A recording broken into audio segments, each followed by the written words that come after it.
Yeah, we'll start. So I'm Dheeraj. Good morning, everyone. And today we will discuss about computing derivatives and few Autograd libraries that we have for models. Uh, Regarding few logistics, we have, I mean, we have the deadline for submitting the AWS credit form. So if you haven't done it, please fill it by tonight so you can get the $150 credit for your AWS account. And there is the Kaggle setup form. You need to have your Kaggle setup and your username submit to the Google form by tonight because yesterday was the deadline for the early submission and we'll be finalizing the early submission marks by tonight. So please submit it by tonight. We have upcoming deadlines, homework 1 part 1 and homework 1 part 2. The early deadlines were yesterday. I hope everybody had already submitted their homework 1 part 2 early submission. And study group mentors have been assigned for all the groups. And if there is any discrepancies and if there is any problem with the study group that you have been assigned, or if your name is missing in the Google Sheet, then please go to the Piazza Post 346 and you'll find the form and mention your problem in that particular form and we will take care of it.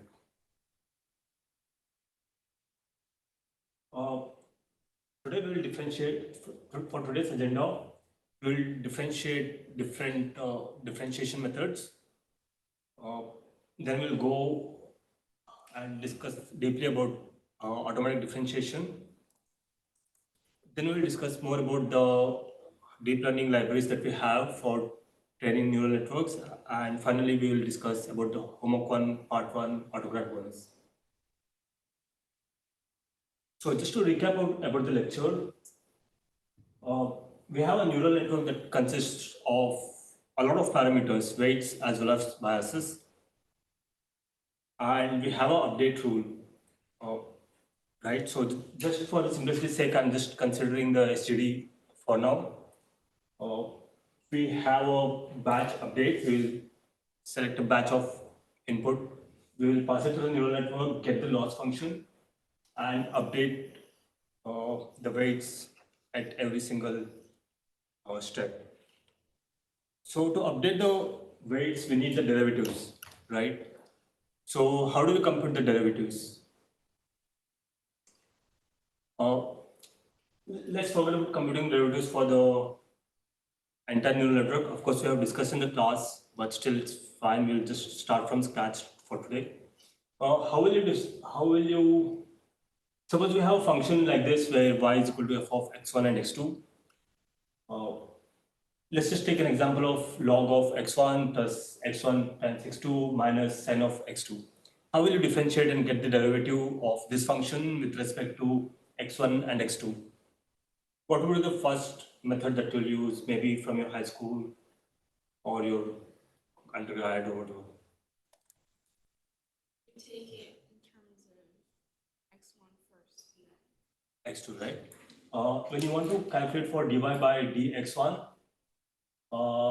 you will compute it with respect to, you compute the first term with x1. What would be the derivative? Okay, I showed it already.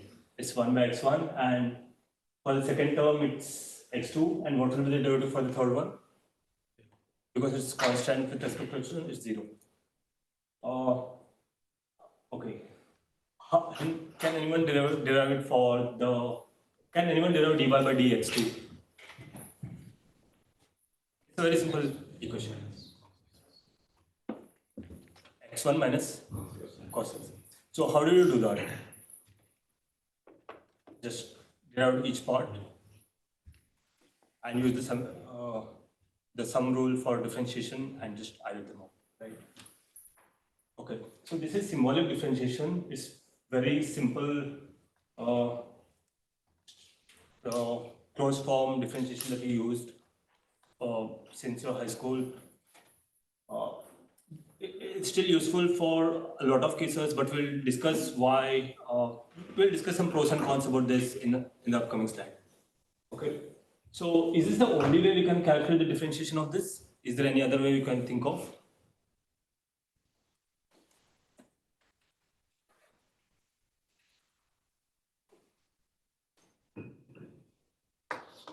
Anybody from the back or from the Zoom? Is it audible in Zoom? Hello? If anybody can confirm, it will be very helpful.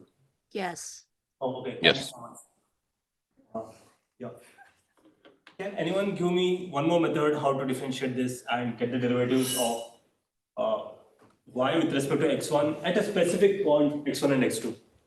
Not necessarily a closed form. We don't need a closed form at this moment. At some specific point, x1 and x2, we want the slope of y with respect to that particular axis. How will you do that? Increment x1 by a small amount, see how y changes. Yeah. So how will you do that? Will you increase both x1 and x2 at the same time? Just x1. Just x1 Yeah. and get that is dy by dx1 Yeah. and then And for x2. for x2 and you'll get dy by. Yeah. So that's what we'll do and that is numerical differentiation. So we'll choose a very small h. We'll increment x with a very small value. We'll calculate the same function again. We'll subtract with the original form and divide by h and we'll get the differentiation. So this was something that we learned before during our high schools. So we can calculate the value of the differentiation using by this as well, right? So for any given one particular point, you can calculate the slope of y with respect to x1 or x2.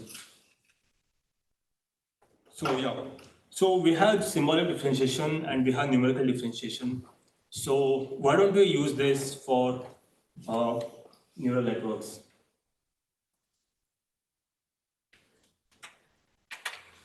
Neural networks are also a function, right? Instead of having log x1, I'll be having weight times x plus bias, and we'll add a nonlinearity. Again, you'll do the same thing repeatedly, and that's still a function. Why don't you calculate a numerical differentiation? Why don't you calculate the derivatives using numerical differentiation or symbolic differentiation?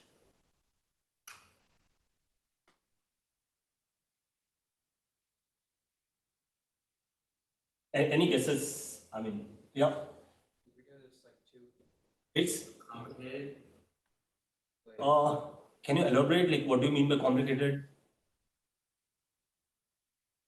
If it's complicated, then we shouldn't be doing back propagation as well, right? Like, if it's complicated, we should just like. Why do you do back propagation and not numerical differentiation or symbolic differentiation for neural networks?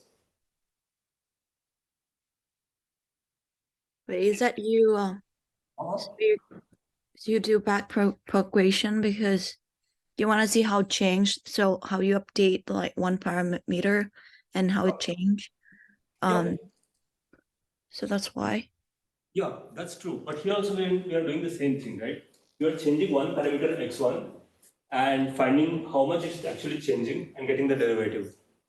At the end of the day, we are finding the same thing, whether it is back propagation or symbolic differentiation or numerical differentiation. It's the same thing that we are finding at the end of the day, but we'll go for back propagation, but not numerical or symbolic differentiation. Anybody else? Any final guesses? Okay. By the way, is this clear? Numerical differentiation and symbolic differentiation, is this clear? It's clear, right? Cool. Now let's just consider this. We have an MLP. We have the weights, we have the biases, we have the inputs. And every single layer, we get intermediate variables. Whenever we pass to the first layer, sigma of wx plus b, we have the first set of y1s. You will pass that y1s to the second layer. We'll get the second set of y1s, second set of outputs from the second set of outputs. So we have a lot of variables, and we want to calculate the derivative for each one variable over there. What happens if we have 1 billion parameters? What happens if we have 1 billion parameters and we want to do symbolic differentiation? How many equations do we have right now?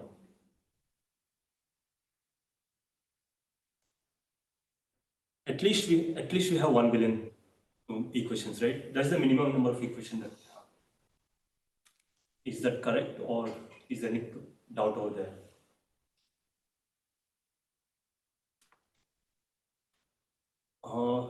Is there any confusion in this part?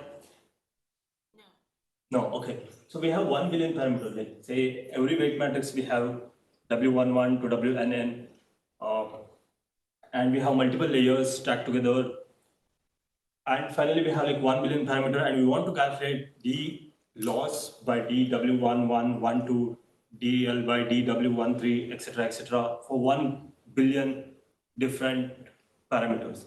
And that will have at least 1 billion equations.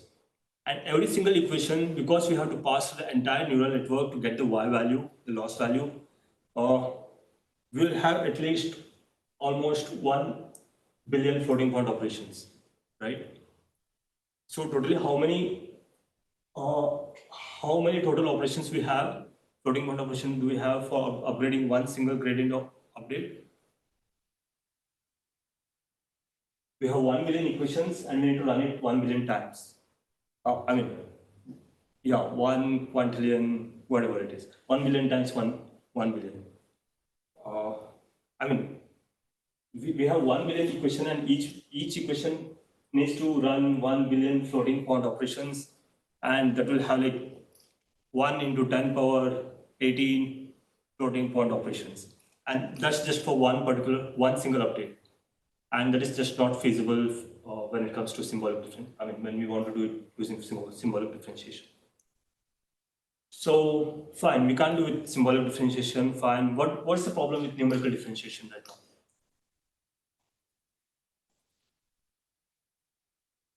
So like what you're getting at in backprop, you're storing along the way so that you can reference back, so it's more efficient, or like whereas numerical, what we said was just tweaking one and seeing how the output changes. You're not really storing anything along the way, so there's information that you could use in other steps. Yeah. So can you use this information in numerical differentiation? Not necessarily, right? Because the difference that you suppose there are like 10 layers stacked to each other, the delta H that's sent for the first layer does not necessarily have the same impact of delta H for the second layer. So technically you're dividing with the wrong H when it comes to the second layer. You don't know the delta X that you're having for the second layer. So for every single variable, again, you need to calculate the entire neural network output and then get the update for that particular single variable. So for every single parameter, you need to run the entire neural network. So that's 1 billion parameter, 1 billion floating point operations. And on top of it, again, you need to do that for 1 billion parameters. That's like, again, the same amount of calculations. But also, it also poses few more problems. How do you choose the H? In the previous equation, we had x1 plus h comma x2, right? I just gave a guess. I mean, I just chose 10 power minus 5. What if the function was in a very high it was a very high frequency function? What would be the problem over here? If it's a sinusoid of say pi by 2 times 10 power minus 5 times sine of pi by 2 times 10 power minus 5, what will be the problem? Yeah. Size is too large. Yeah. You will miss. Yeah, we'll actually miss this slope. So the size is too large, and if we have like say 2 times 10 power minus 5 as the size, we'll just get the same value 0 and 0, and we'll think the slope is 0, but actually the slope is non-zero. The sinusoid has gone almost half the cycle, right? So that's fine. We'll say okay, having a large one is bad, so let's decrease it as small as possible. Let's have like 10 power minus 20. So what is the problem when you have 10 power minus 20?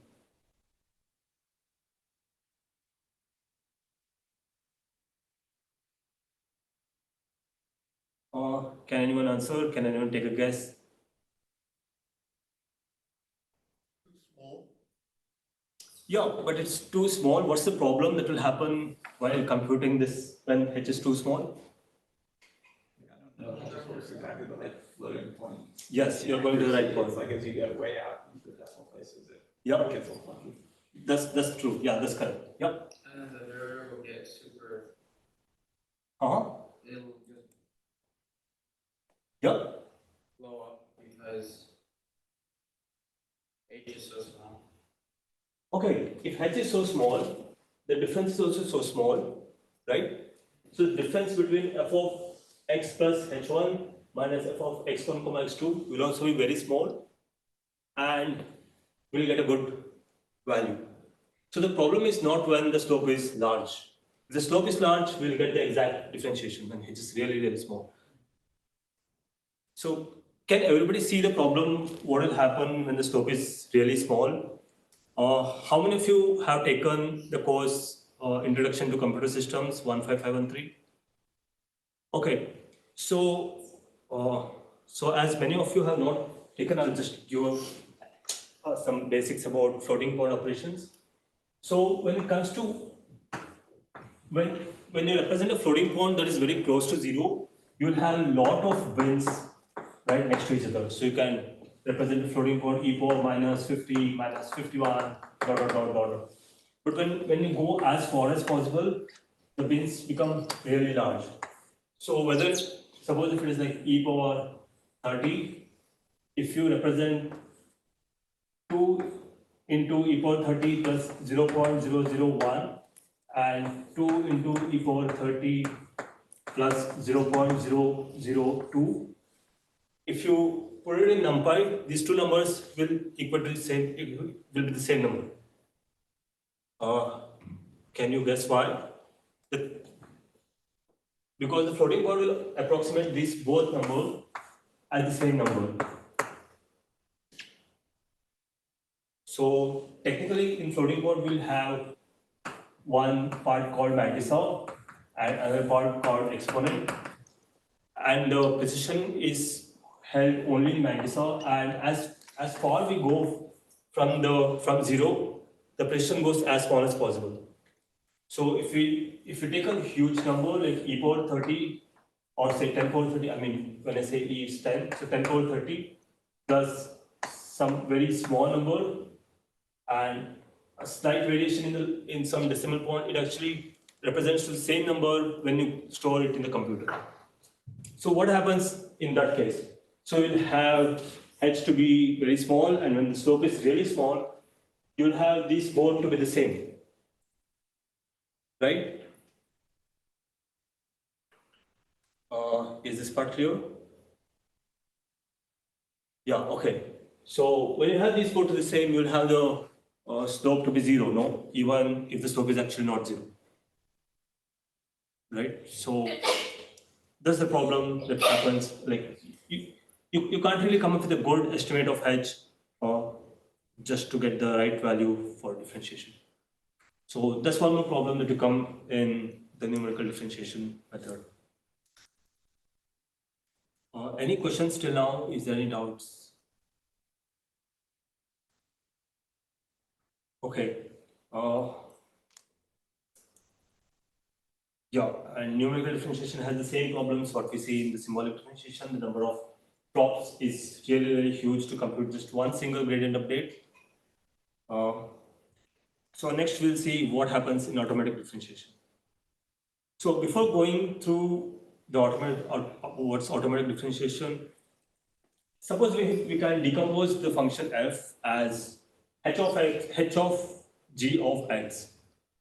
And suppose we know the differentiation of h with respect to g and g with respect to x. Can we find the differentiation of y with respect to x? How do you do that? Chain rule, right? Yeah. So if you can decompose a function into two simpler functions, and if you know the differentiation of those simpler functions, we can just use the chain rule and get the differentiation. What happens if there are two arguments for h? Say it's a multiplication. You have two arguments for the function. Like an operator, say addition, multiplication, a binary operator can always be represented as a function with two arguments, right? Uh, any doubt about this? Pretty simple. Instead of just having plus, you will just have a function add. You will take a and b and return a comma b.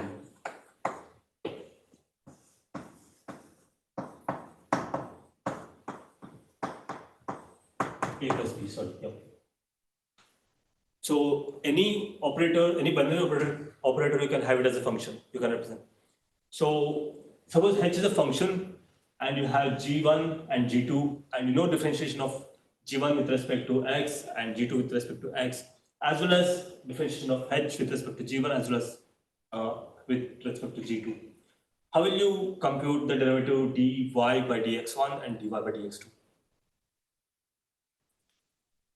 So Yeah. this is similar to where when you draw the board, you do X kind of splits into the G1, G2, each of those influence, so it's sort of like H with respect to G1, or DH, DG1, DG1, DX, plus DH, DG2, DG2, DX. Yeah. That's each one. dg dx dg1 plus dh dg2 dx dg2 dg2 dx, right?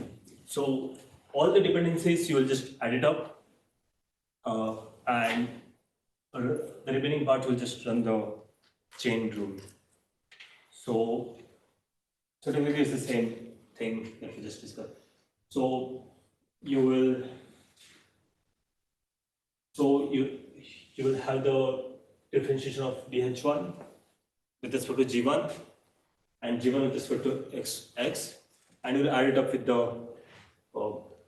dh by dx when it comes with the, and you'll add it up with dh by dg2 times dg2 by dx. So is this part clear? This was discussed in the class. So what happens if we increase the variables? That's still fine, right? What is the difference if we increase the variable?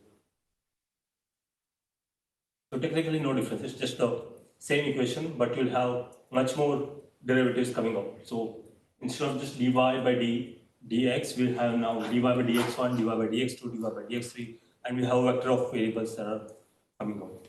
So this is the basic idea that we use.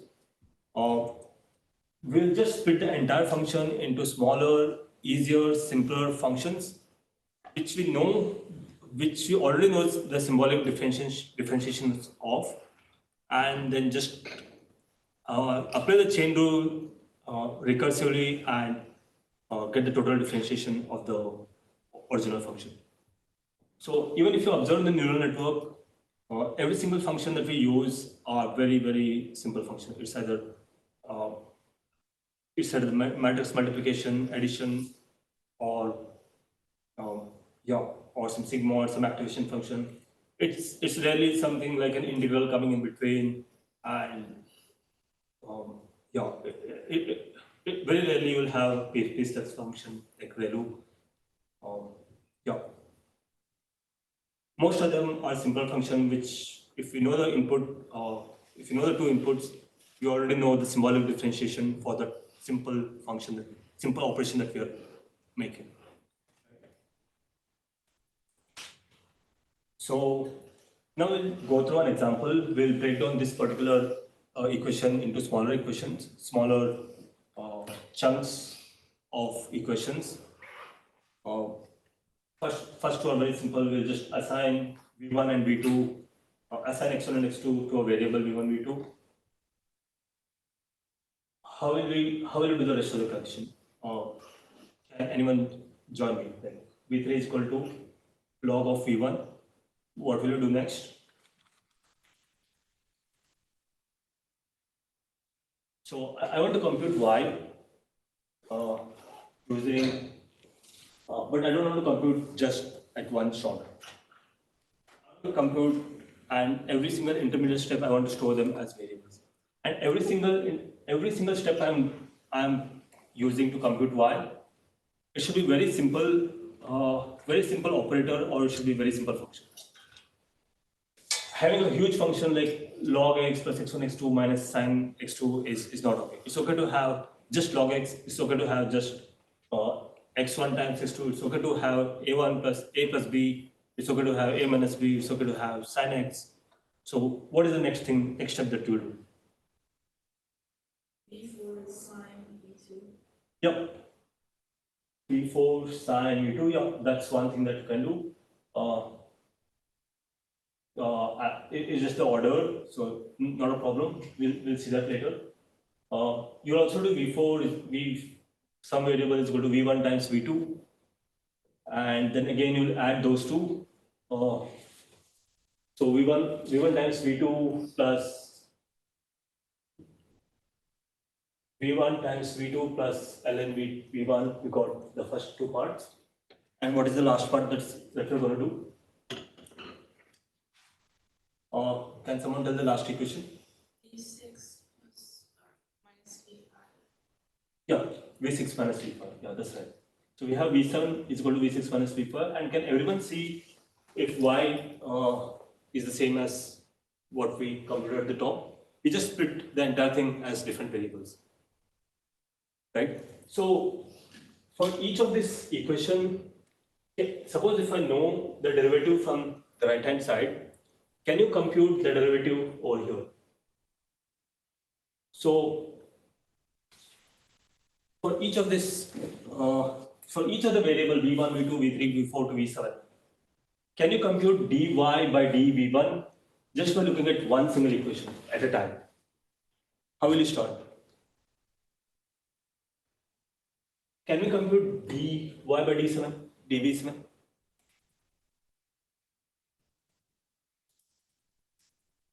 Or is it easy?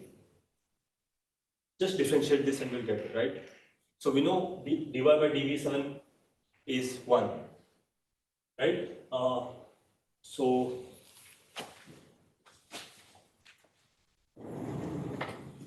we have dy by dv7 is equal to 1.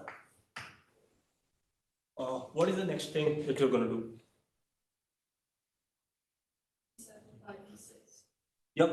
So we have dv7 by dv6, which is equal to 1. What will be the dy by dv6 in that case? This times this, right? So it should be 1.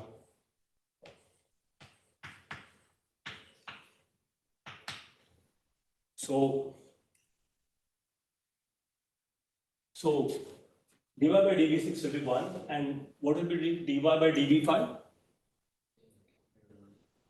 So you have already computed dy by dv7, and you know dy by dv7 by dv5 is -1, and you multiply that with dv, and you get dy by dv5 as -1, right? So now you have dv6 over here. Can you compute dy by dv3? Is that possible? You already have dy by dv6, you multiply that with dy6 by dv3, and you get dy by dv3, right? Similarly, you can calculate for v4. So now you have v4, you have v5, you can parallelly compute v4 and v5, the derivative of dy by dv2 and derivative of dv1 by dv2. Is that part clear? Yes. So, okay, you guys said it is clear. Now, tell me what will be the derivative of dy by dv2?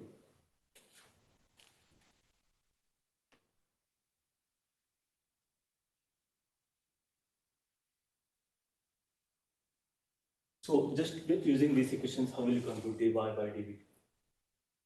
It would be Hmm? dy by dv6 Yep. multiplied by Yep. dv6 by dv4. dv6 by dv4. Okay, what is dv6 by dv4? This one. Yeah. Then? And then dv4 by dv2. Yeah, dv4 by dv2. What is that? v1. V1. Yeah. And what is V1? and then V1 would be X1. X1. So is dy by dv2 x1? So you're saying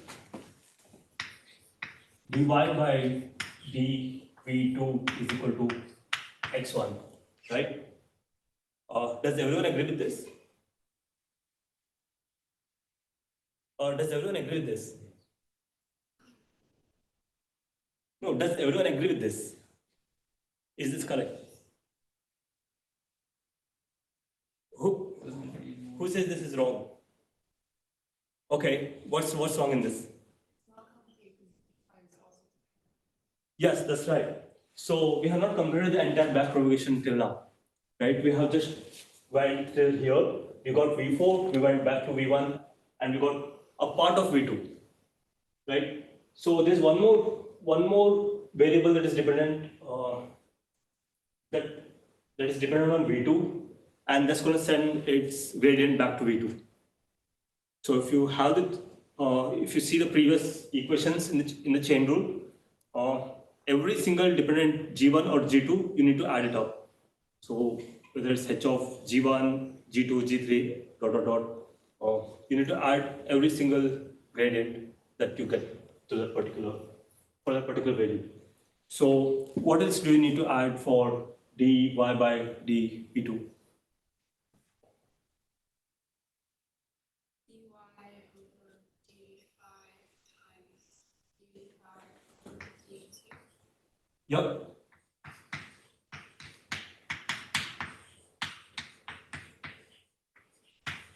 So dy by dv5 we have already computed. So what is that? Minus 1. And what is dv5 by dv2? Cosine of v2?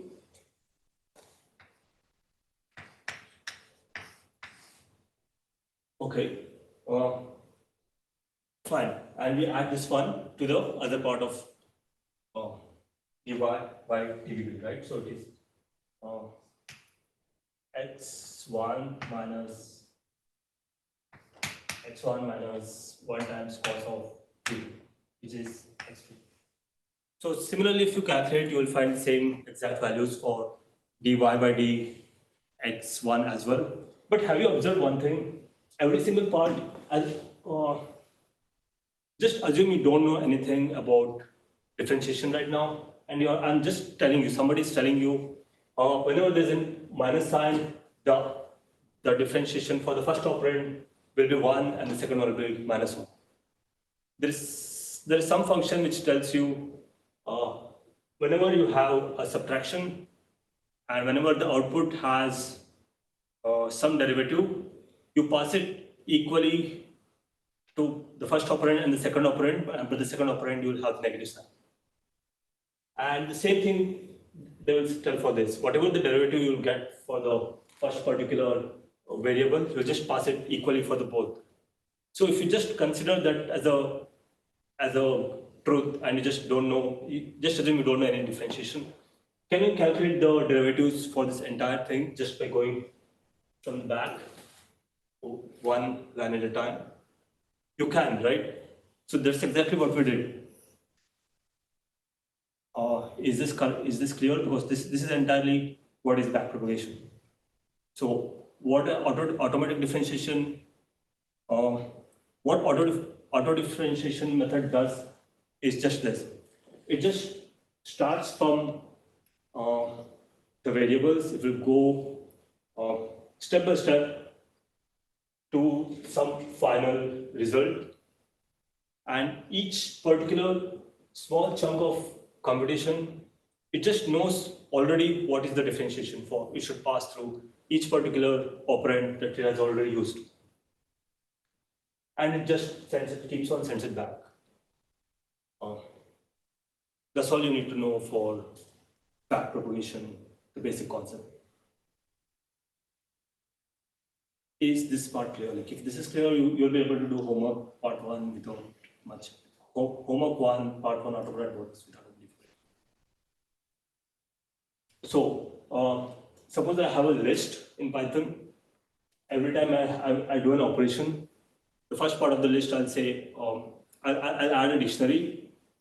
Every time I have an operation, I'll add a dictionary. Say first part, I'll say, what is the operand I used? What is the function I used? And second part, I'll say, what is the input values that I had?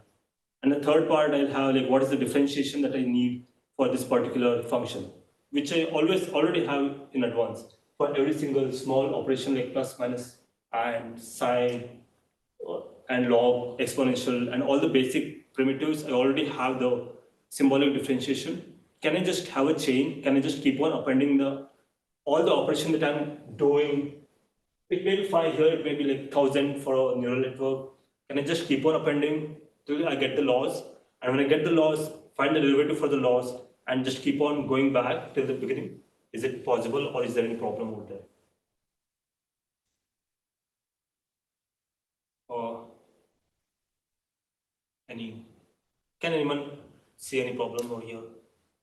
Is there any problem over there? No, right? You can just do that. So technically, that is back propagation, and that's automatic differentiation. So if there are any questions about automatic differentiation, I'll take it here. Next, we can go for how they're actually implemented in practice. Any questions about this? Anybody? Okay. Yeah, can you just clarify like what is auto differentiation? Like the definition? Is it just like substituting different variables? Okay.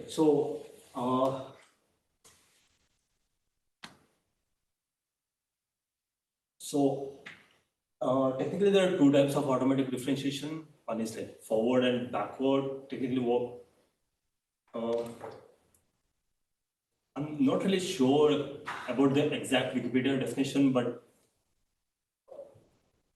the method is like you'll have every single operation listed out, and the symbolic differentiation for every single operation you already know in advance. Okay. And the combined differentiation for the entire function, you just calculate from the last. It depends whether you calculate from the last or from the beginning. It depends. There is forward automatic differentiation as well as backward. So what we use for neural network is backward. So yeah, if I actually get some time, I can go through the slides for forward differentiation as well. So when you have just one single variable in the beginning and several outputs at the end, so what is that you're going to do? So you have the derivative for dv1 at the beginning, and you start propagating from the forward. So suppose you have the derivative for dx1, dy by dx1. Can you calculate the derivative for dv1 by dx1? Sorry, dy by dx1, you can. And can you calculate dv2 by dx1? You still can. And similarly, you can go forward next, and you can get further into thing. That's forward. But when it comes to the neural networks, we generally have a huge array of inputs, but only one single output. So in this case, we'll use the backward differentiation because we'll have one.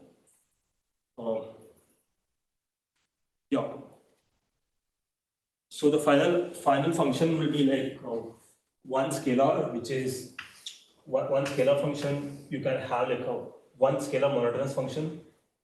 Just with the value, you can find that you already know the derivative, and you can back propagate it. So yeah. Thank you. Huh? Yeah, thank you. That makes sense. Okay. If that makes sense, does it make sense? Yeah, I mean, it's like the technique of like using intermediate variables and Yeah. doing the differentiation. That makes sense. Yeah. Okay. Cool.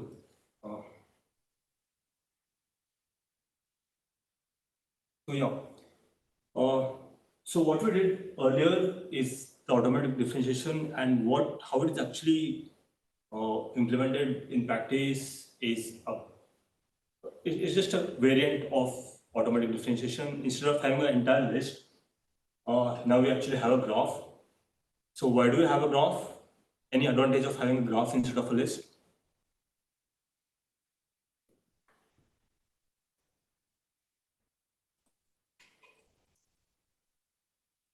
So Like you can capture kind of the parents to the children, like you can capture the dependencies of one Yes. closed group. that's true. You already know you can capture the dependency much easier using a graph, and you can run multiple things in parallel, right? So here it's just two, but when it comes to a vector multiplication, uh, a matrix multiplication W times X, you have a lot of independent variables multiplying with other variables. So you don't need to wait the entire list to compute and then propagate back. You can just do a lot of things in parallel. So instead of having a list, you will have a graph. You'll start computing every single variable. You'll just store the value, and while computing the gradient, you'll have dy because you already know the function, the loss function. Just with the value, you can get the derivative for the loss function, and you propagate back. Uh, so yeah, this should be clear. Is there any doubt in this particular part? Huh? Yeah. Would this save memory as opposed to having like the 1 billion equations that we had initially? We'll go for it. We'll go for it. Does it save memory? No, it actually no, right? Because while calculating forward, say just take example of while calculating dy by dv2, we actually need we actually need v1. So which means we're actually storing every single variable that we are calculating ahead. So do we do that in numerical calculation? We actually don't. We just once we finish the calculation, we just ignore that particular variable and we just go forward. So here we are actually storing almost twice as much as memory as what we are using in numerical differentiation or symbolic differentiation. So the memory footprint of this is pretty high, right? It's actually not twice. We are storing literally every single variable that is computed. Yeah. So let's see what's the advantage. Suppose we have a MLP 1 billion parameter. What will be the computation for forward pass? Say almost 1 billion. And how many times do you need to calculate forward pass? How many times backward? One time each. And totally we have 2 billion, approximately 2 billion. There will be some more, but of the order of 2 billion floating point operations, which is much lesser than what we had before for numerical differentiation as well as symbolic differentiation. So yeah, is this advantage clear? Yeah. So when is automatic differentiation a very bad idea?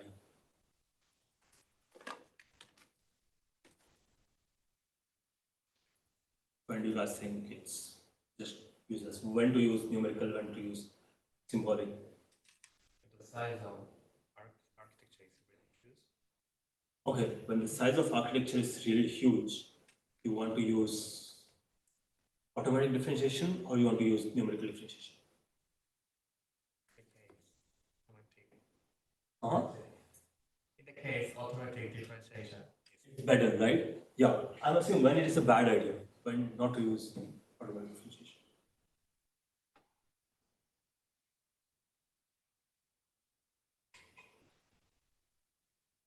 I think some of you answered just few minutes ago.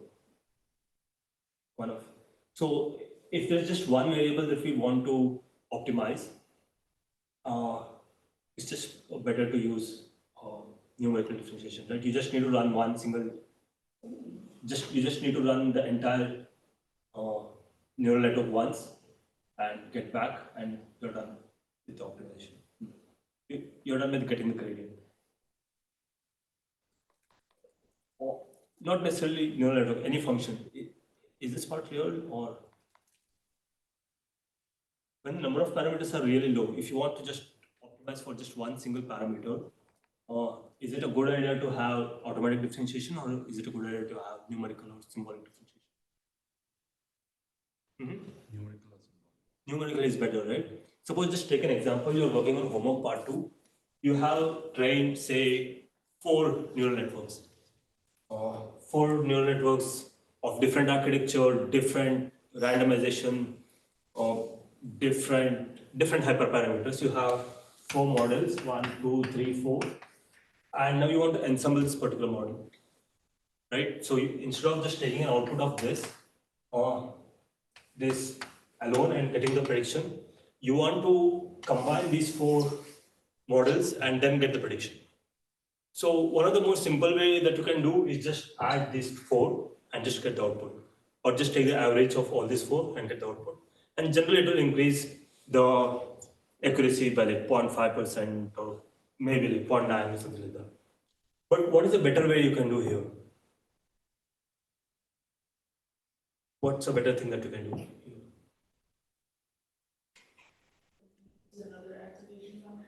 Yeah, you can use another activation function. So technically, what you're using an activation function is you're just having weights for each particular model, right? You're having W1, you're having W2, W3, W4. Technically, this is not an activation function. It's kind of you're paying attention for each particular model. But do you really want to have, do you really want to optimize this using gradient descent? No, right? So you can just vary this particular value for a, in fact, you don't even need to do numerical differentiation. You can just vary from 0.1 or some value and then get the optimal value of you. A better way you can do is to just use numerical differentiation, get the result, get the total loss for one weight, add a small delta for this, get another loss, and see if it is increasing or decreasing, and based on that, decide which particular direction you want to move W1. And at one particular point, you'll get a minimum, stop there, minimum or the maximum. Do the same thing for all 4, and within few minutes, you'll be done getting the optimal values of that. Not necessarily the optimal value because you're doing a greedy search, but a good enough value that will give you good enough accuracy, which is much better than just adding all of them together, right? Is this clear? Like, or was this more confusing? Okay. So yeah.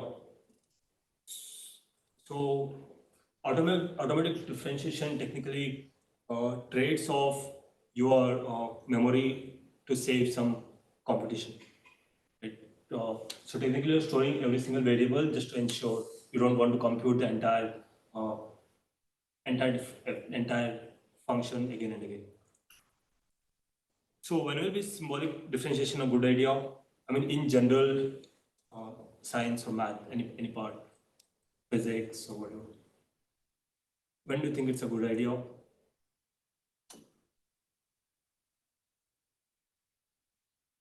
I mean, when do you think you can't use stuff like numerical or differentiation or say backform? Suppose you have an equation which has an integral, a simple equation, some complex function f of x, but you have an integral, infinite integral, and this is g, and you want to find the differentiation of g. The best way to do symbolic differentiation, right? So yeah, think about this. Think about it's not really related to the course, so you can think after the class. Yeah, so automatic differentiation in practice, we don't really have a list, entire list, and compute according to the list. Though they always call it as a tape, it's actually it's almost always implemented as a graph. Some libraries have just one graph and backprovide the same data structure, but a lot of libraries like PyTorch, TensorFlow, they have 2 graphs. Whenever you are computing the forward, whenever you're computing the forward, there's already a backward graph that is already being built. So you just pass forward and you go for backward, and both are happening in parallel, and you're updating the weights. So so here you find only like very basic operations. The modern deep learning libraries, they will have more stuffs added to here, such as gradient accumulators, think of it like suppose you have a batch size which is larger than what you can fill inside inside your GPU. So what is that you want to do? Like what is that the program or what is that the DL library should be doing? Split the batch, pass it once, get the gradients, and where should it actually store the gradients? Should it store in the CPU? Should it get back to the CPU, or where should it store? So what it actually does, it just adds a small trick. It will include one more block here, another variable where it will store the gradients, and until all the batches are passed, we'll just keep on adding that particular gradient and finally update back to the V2. So it's not necessarily the dependencies that are coming that are propagating back the gradient, but also the ones which are already computed in the previous batch. They will be adding. Yeah. You can, if you're more interested in the implementation, there's an entire course offered by CMU called Deep Learning Systems. They will go through the implementation with almost every single hardware out there, whether it's TPU, GPU, CPU, all optimizations. The entire course is just automatic differentiation. So any questions still here? Any questions on Zoom?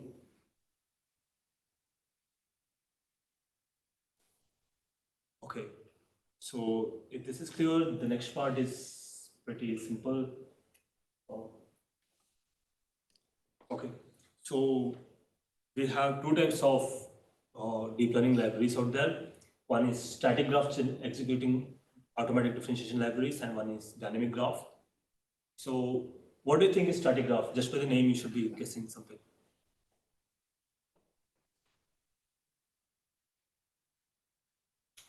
What are static graph execution deep learning libraries?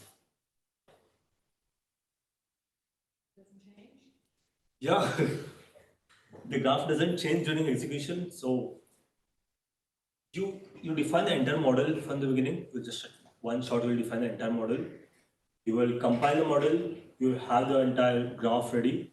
And once the graph is ready, you will just send the data and compute the forward, backward update. So the execution pipeline would look something like this. You define the graph, you optimize the graph. There will be a lot of places where you might need to optimize. Like for example, the entire function that we just solved to get the automatic differentiation, it can be just it can be fused into one single parameter, right? Instead of computing cos, instead of computing log and then computing the derivative, you can just compute 1 by x directly. You can fuse a lot of things. You can optimize for the device. You can decide what particular amount of data is going to go to the device. A lot of optimization can be done. Okay, and if there's a part of code that is not even executing, you can just remove that code and never use it. And then you start the session. And once you start the session, you never change the entire graph. You just ingest the data, compute the forward, store the variables, get the back, compute the derivatives, and update the parameters, and just continue the entire loop. What is the problem here?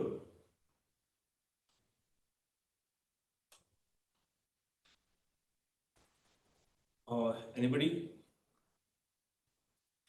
We talk about the parallelism, you have to wait till one is in the other, you have to build it, then do stuff. I don't know. Oh, okay. Parallelism, so you do it once. You just do the entire first three once, Okay. and you'll do only these three again and again. Okay. Just a few more. Okay.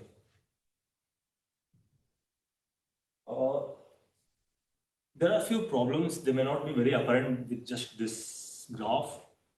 Okay, these are the optimizations. You can go through it later. The slides are shared. So, okay, the problem is that when you optimize the graph, the variables that you have defined, the layers that you have defined, they're no longer there in the session, right? So the compiler is going to optimize a lot of things. If there is a loop, it's probably going to unroll the loop. if there is some 3 or 4 layers, it's going to fuse that layer and name it a new layer. So technically, it's compiling the entire graph and creating a new different object.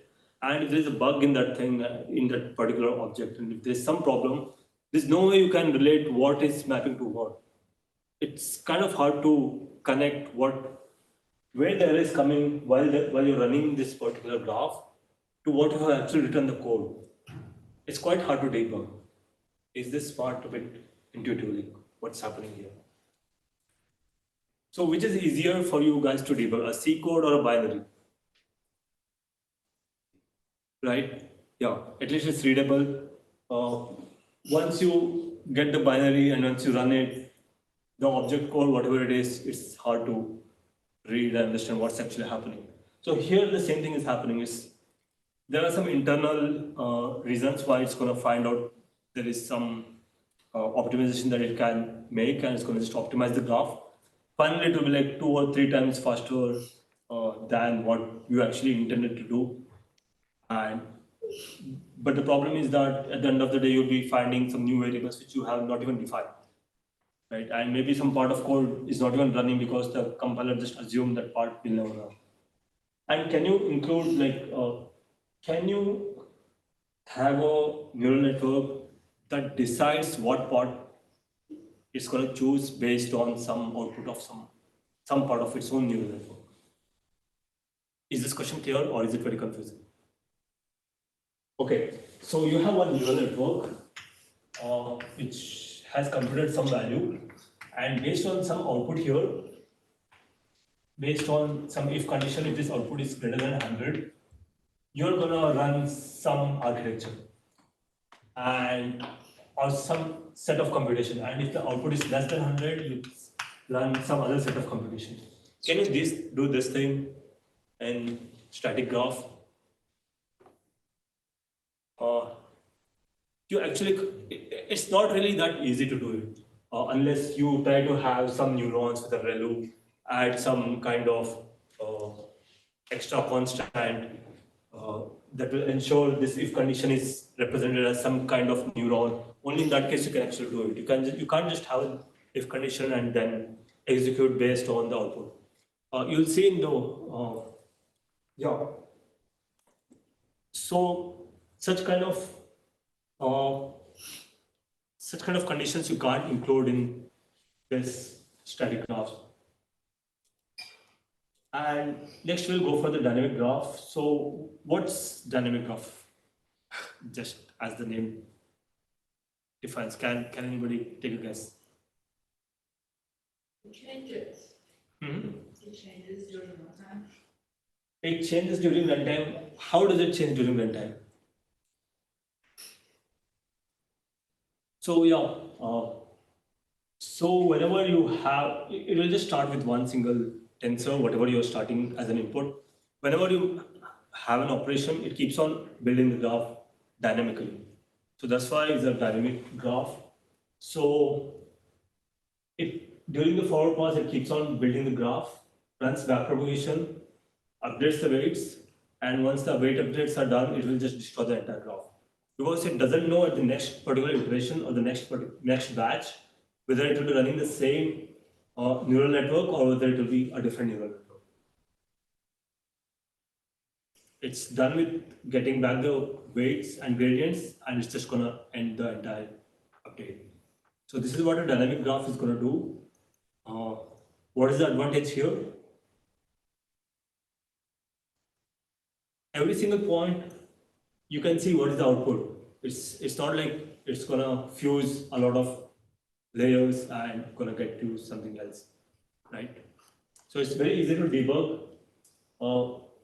and you can have all if else condition. It's very Pythonic. It's just you don't need to create a session, run it, and uh, just like how you debug your homework part one code, you can just run and debug this neural networks. You can just add breakpoints. You can, yeah, technically it's not compiling the code. So, yeah. So this is an example of the set of equation that we had. We'll just build using dynamic graph.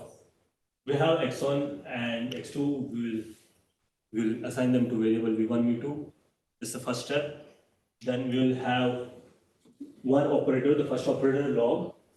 Will include the operator as well as the output and the v1. And the operator will have internally, the operator class will internally have what the backward function should be. Similarly, we'll continue with the upcoming operations and functions. Build the graph.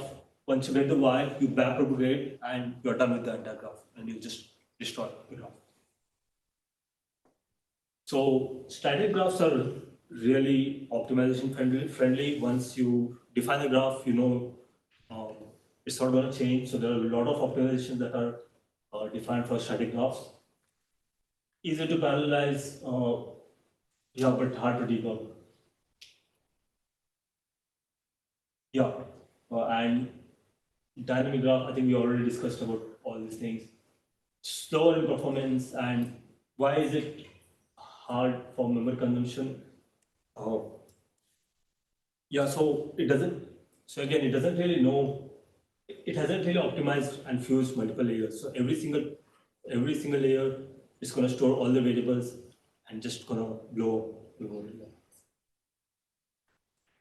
So if you look at the history of automatic differentiation libraries, most of the initial ones were all static graphs. They initially defined the entire graph and then just ran the automatic differentiation. The first ones were mostly in C, Fortran, and yeah, the primitive languages. Then what came next was Python wrappers for these languages.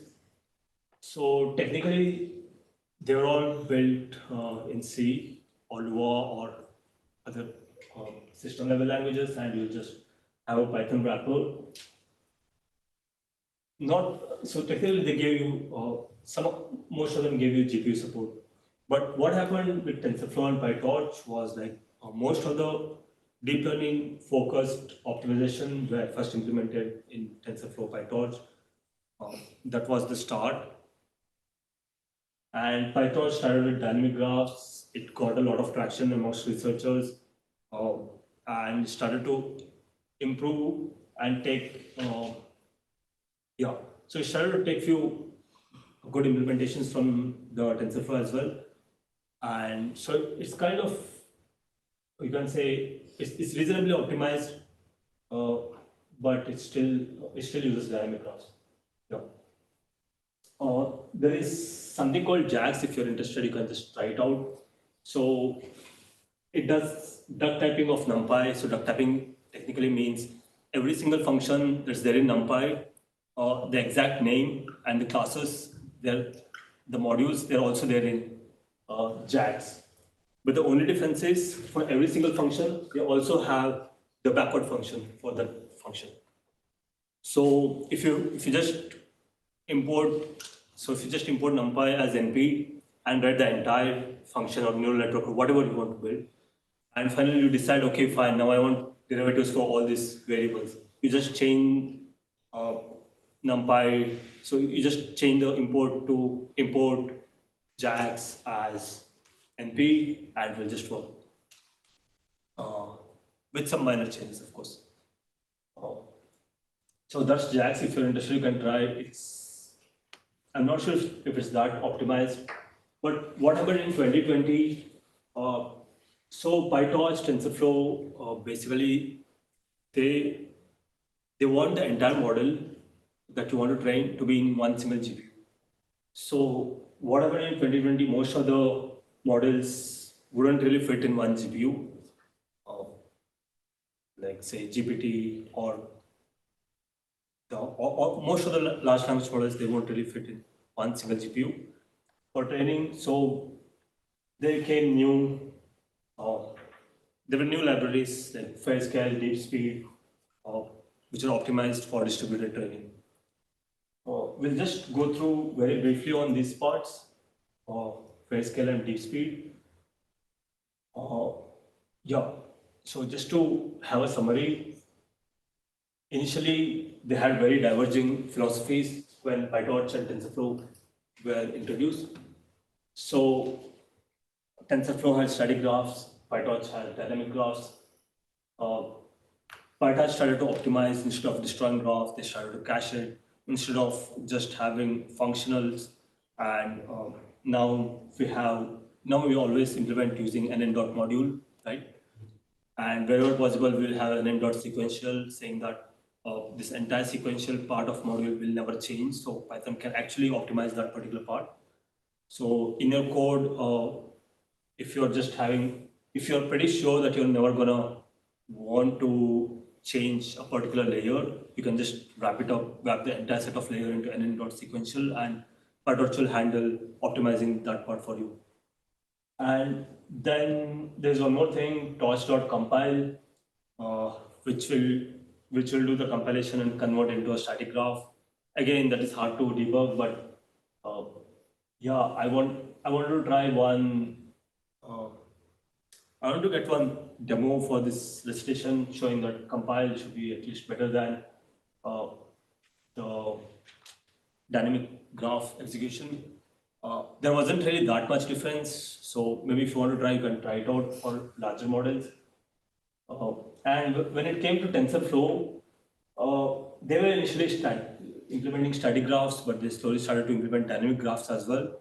So technically, you can build the entire model as dynamic graph as and implement eager execution, and then you can compile into a static graph and train. So technically, now PyTorch and TensorFlow are almost equally good.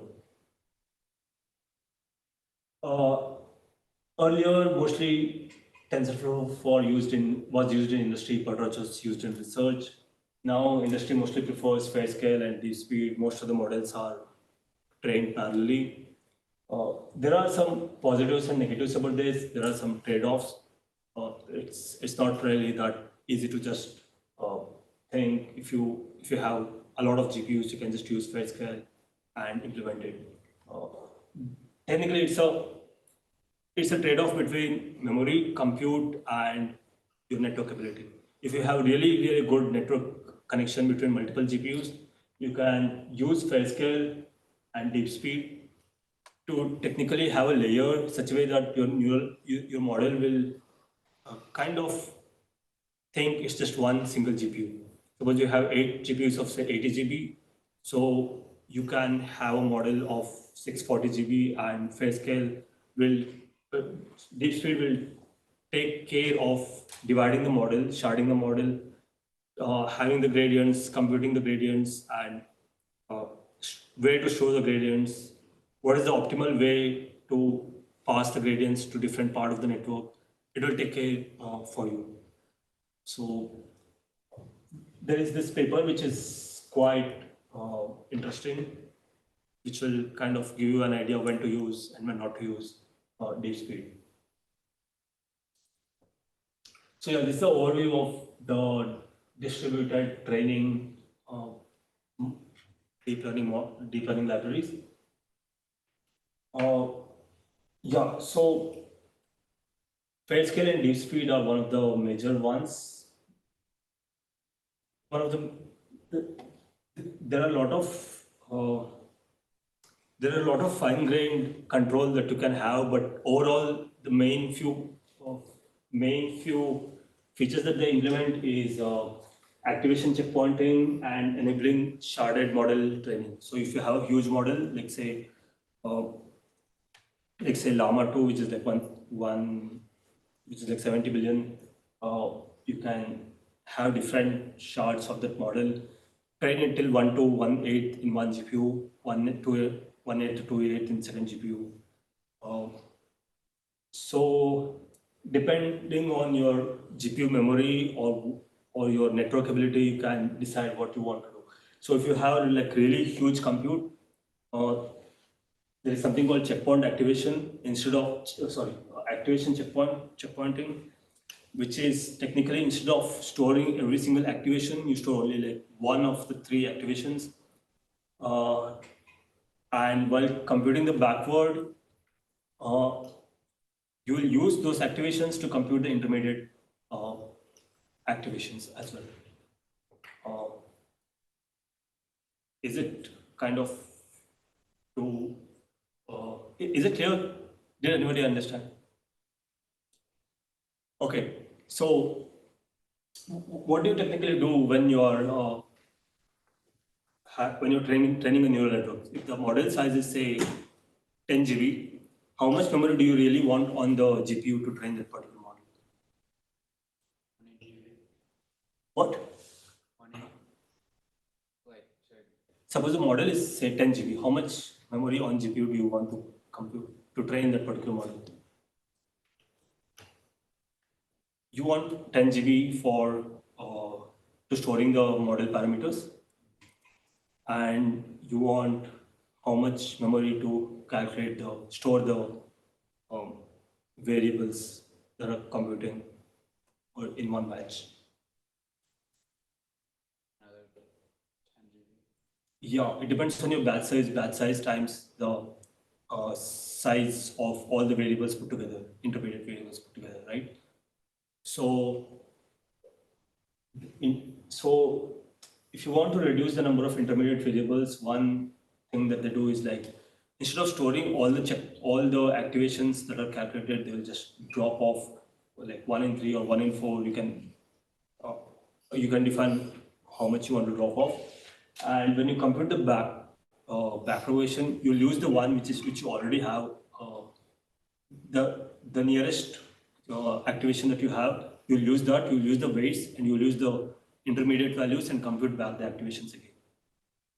So instead of storing every single variable, you store only 1/3 of the variable, and what is the price you're paying here, you'll compute the entire thing again. Is this a bit clear, or do you need to write down?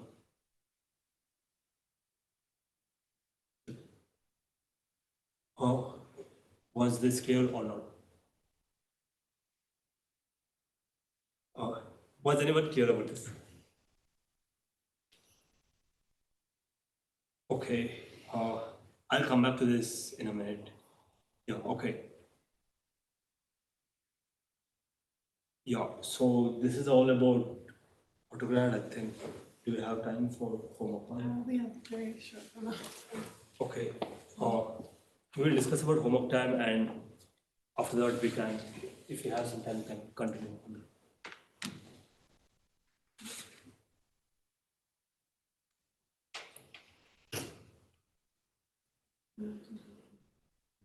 Okay. You can send it to me. Yeah, I sent it.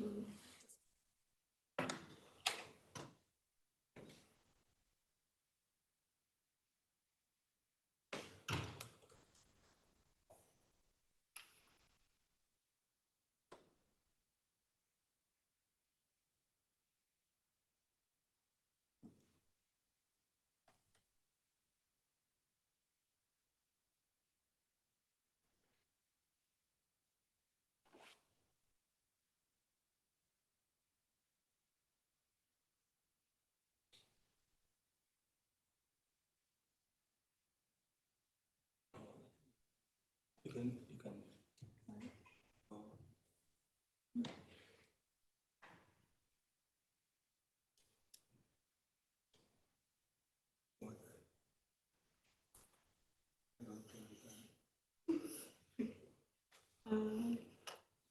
You can open this on your laptop as well. I kind of do. All right, well.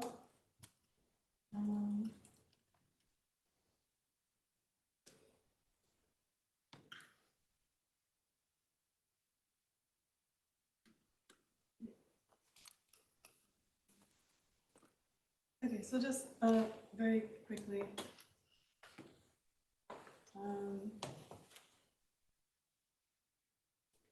If you are to do the bonus, it is a lot of points and it's open the rest of the semester. It will help you with all of your part ones.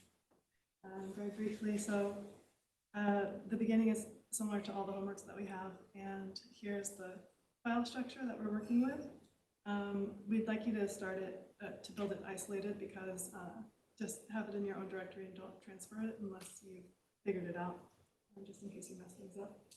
And Autograd engine, pi is what's running the operation list, and we'll get to that in a bit. Utils pi is where you can see the gradient buffer, which we'll talk about as well.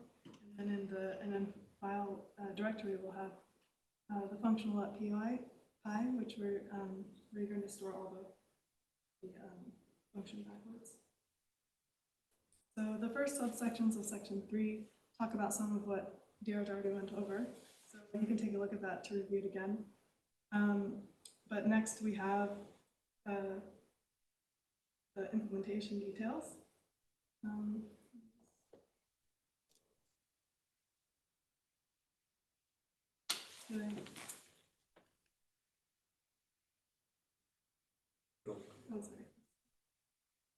So the implementation details here. So the point is that we're taking advantage of the fact that the operations are done in a specific order to iterate backwards and on an operation list. So this bonus is meant to help you guys understand the backward traversal because it uses an iterable computational list that takes advantage of the fact that everything is monotonically ordered. And it demonstrates that everything is differentiable and that it must be done in this specific order. So when you interact with it, it should help you keep track about the orders in which everything happens. And the back propagation turns out to be a simple iteration backwards on a list. So we can go through how this works as an overview. This is the linear layer with our matrix multiplication and our addition of the bias. The gray on the bottom is the gradient buffer, which holds the gradient we need to get to. And this is because you might need the gradient later as well, so you want it to be held separately outside of the iteration happening, so that you can refer to it if you need it. And that's what the gradient buffer does. For the linear layer, we first get in the derivative of the loss with respect to the output there on the bottom, and we can assume that it's been put there because the loss calculation put it there or from the previous layer. It's been updated by the correct gradient, and now it can be used for the derivatives, to do the derivatives for input and bias. So this operation will then tell the gradient buffer, hey, I want to update these, and then it'll add these two derivatives. So for the linear cases, we'll just imagine we're putting them here, but there are other ways, there are other possible operations that can be done where you would need more than one update on these, and then you'd want to add to them and not just set them. This derivative with respect to the bias and derivative, respect to the bias and the derivative with respect to the input are a little different, where the DLDH term is going to be used later by the matrix multiplication operation, and the matrix multiplication operation is similar, which is earlier in the list. It'll also say, hey, I need that, and pull it from the memory block, and then so that it can do its own derivatives. So these gradients, just like before, will then be passed back to the gradient buffer, and then some earlier layer then can use the derivative with respect to the input with the x term, and then it goes on. The point is that it's the same as before, and now we're just passing the derivatives with respect to the inputs, which becomes the derivatives with respect to the outputs of the next layer. That's just being passed through the memory backwards. The gradient buffer acts as our memory for later, and also DW and DV both require the gradients to be passed back to the layer itself, and so for that reason, you have to have a way of letting know the Autograd that the gradient needs to be updated in the original layer as well. And so this is where the gradient to update argument for an operation would be used. So dealing with the operations. So an operation just holds all the information that was used by that particular information. First, it needs to know the inputs it had, the outputs it produced, the gradients that it will need to update out of those inputs, and then which backward function it should interact with.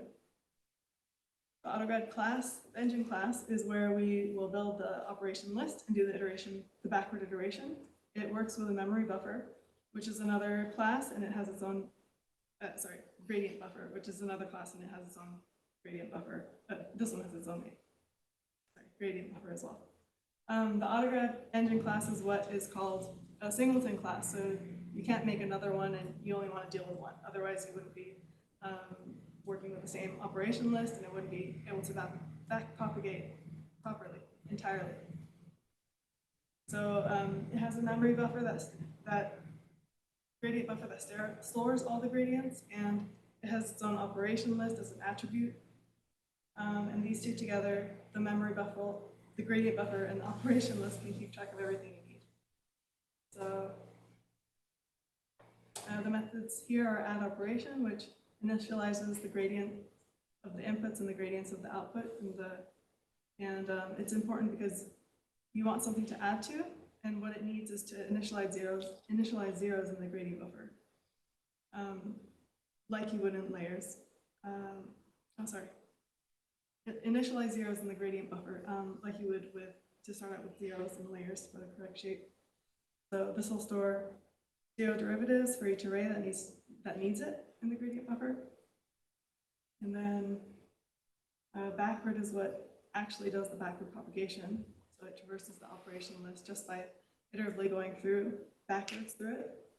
You're supposed to implement the correct interactions with the operations. And so that means you would go to the operation and say what backward you were using, and then you pass the arguments to the backward, and then update the gradients that are necessary to update. And this would be with reference to the gradient to update term in the operation class. So the gradient buffer it's interesting because it was implemented so that you don't have to deal with some of the details in the memory buffer. To quickly run through the functions that it has, the class attribute is called memory, and it's a data structure that keeps track of the gradients. It keeps track in any dictionary. So there's a key and a value, and in this case, the thing that we're storing as the value is the gradient of whatever we're trying to store. So if that gradient initially has zeros,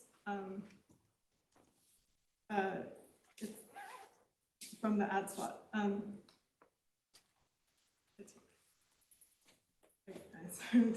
Stuttering.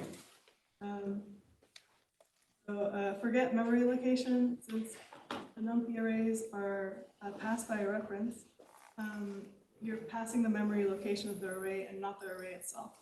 So as long as you have the memory location, you don't have to directly interact with arrays in the linear layer, and you just have to know the location of it. So in the memory, the value is the gradient, and the key is the memory location for whatever the input or output's gradient we need to keep track of.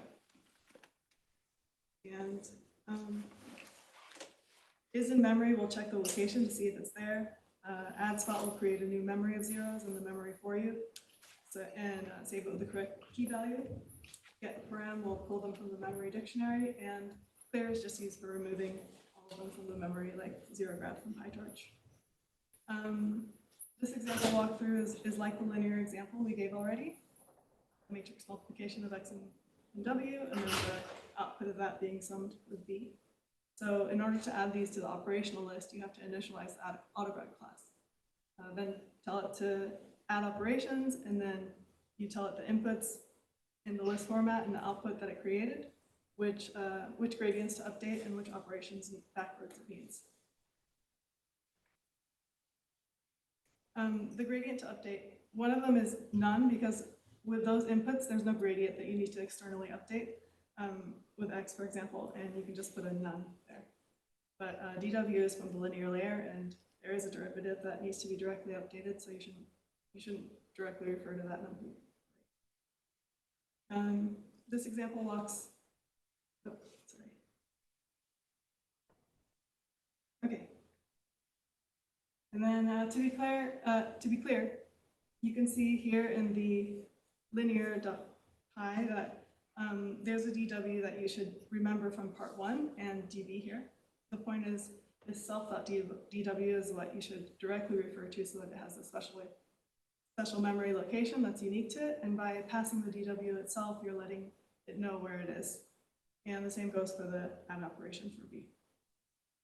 Other than that, most of the things are fully explained in the write-up and comments. Function.py is where you would implement the derivatives of the basic operations. You can use the sandbox POI or py to create your own function, to test it out, to make sure they work. linear.py and activation.py have their own test cases, and they're just comparing the PyTorch to check the math. And then you'll notice that there isn't any backward in these two files. And with loss, you only need to do soft max entropy, cross entropy for bonus, for Autograd bonus 1. And if you like, you can add a backward there if you want to call Autograds backward. It's possible to do it in the MLP as well, but it's nice to have it here. It's more like closer to what PyTorch does if you put it here. And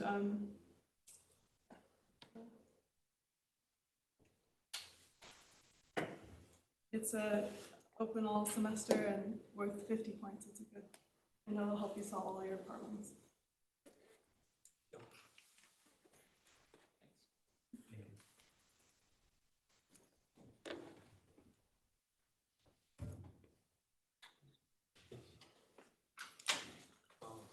Do you want to ask me?